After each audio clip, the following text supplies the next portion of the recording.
My name is Lucy, and I'm talking to my Pepe, Paul Benoit, who used to work for the City of Astoria.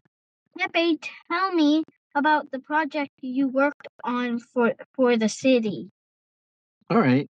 Well, I worked on a lot of projects, so maybe I'll tell you about the Riverwalk because everyone in town seems to love walking on the Riverwalk. When I moved to Astoria back in 1982 with your grandmother, there wasn't a Riverwalk. What did the Riverwalk used to look like? It was just railroad tracks and potholes and a lot of trees and brush. It was kind of rough.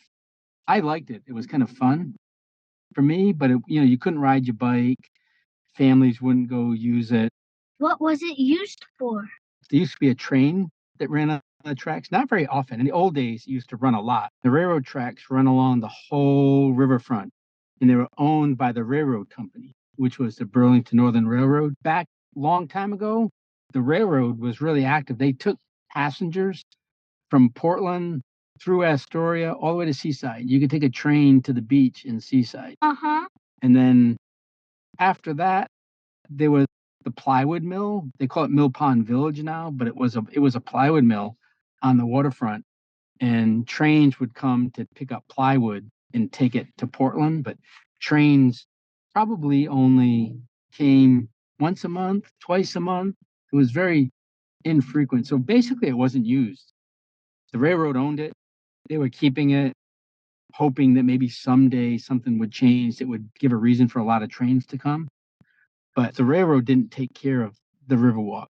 It was kind of fun if you were young, if you were a kid, to go explore along the riverfront, but it was kind of dangerous. It didn't feel safe for families or people just to go walking alone. So I had the idea of creating a place so that Astorians and the public could access the riverfront. And I actually was able to contact the railroad company, and they said, no way. It's their property, and they're not going to allow the city to develop a walkway. People could trespass because there was no one there to tell them no, which was kind of frustrating because they also weren't taking care of it. So one day I was talking to Bud Forrester. He used to be the publisher of the Daily Astorian, the newspaper. And it turned out that he was friends with the president of the railroad company. He used to come to Astoria and they'd go salmon fishing together. And he said that he would ask the president about the city's interest in developing a walkway along the riverfront. So he did.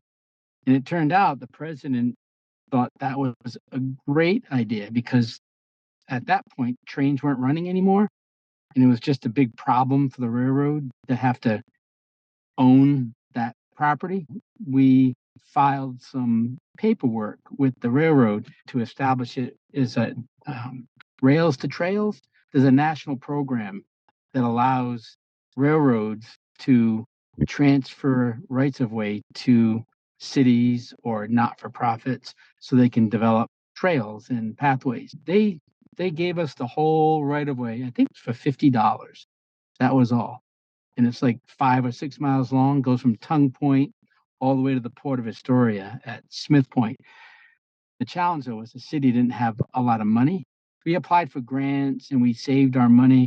And maybe every year we might build a block at a time, just a little short section. And over, I bet it was almost 10 years, we were able to do the whole riverfront, all the way from Smith Point, all the way to Tongue Point. And that's how it came to be. That is so cool because now we can take a walk and ride or bike on the whole thing. A lot of people who lived and worked along the waterfront did not think it was a good idea. They were upset with me, and I was proposing something that no one had really thought to do before. The port of Astoria thought that if it stopped being a railroad and people started walking on it, that would be the end of the port. Because normally what happens when they do rails to trails, the railroad is required to take up all the rails and all the ties, those wood ties, under the rail, the metal rails. They're required to remove all of that. So we talked to the railroad and said, could you leave it? Back then, we weren't thinking about a trolley. There wasn't any trolley. We left the tracks because for the port. And a lot of people said, well, as long as the tracks are still there, then a train could still come someday. There was still property owners all along the riverfront who were upset because they thought people were going to interfere with their business and trespass and make problems. But we got through all that and ended up making the river. And now you can ride your bike or walk for probably 5 miles all the way to Alderbrook and all the way to Smith Point. Yeah. Yeah, it used to look pretty rough, and now it looks pretty nice. And I think because we did the Riverwalk, a lot of the buildings that used to be industry or vacant are now being used for shops and restaurants and breweries and things that attract a lot of people. Yeah, it's really changed a lot in just 40 years. It's totally different today. Did you ever imagine it would be so much fun? Actually, I did.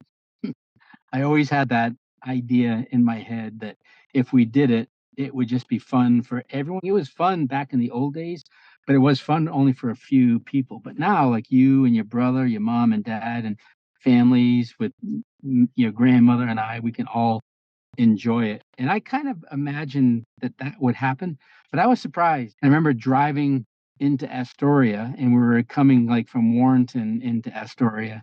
And when you just pass Maritime Museum, you can look all the way down the riverfront. You can just look down the tracks. And we were driving into town, and there were hundreds and hundreds and hundreds of people on the Riverwalk walking. And I remember saying to Mim, what's all those people doing there? And then I realized it's because the Riverwalk was completed that weekend, and people in Astoria all came down to enjoy it. It surprised me that so many people were paying attention and so happy to use it. It really made it good for families and for older people because it's a nice flat walkway in a really pretty spot. Is that one of your favorite projects? It is my favorite project. I worked for the city for 17 years as a community development director and then 10 years as a city manager. So I had a lot of projects, but the Riverwalk was my absolute favorite. I think that made such a big difference for the people who live here.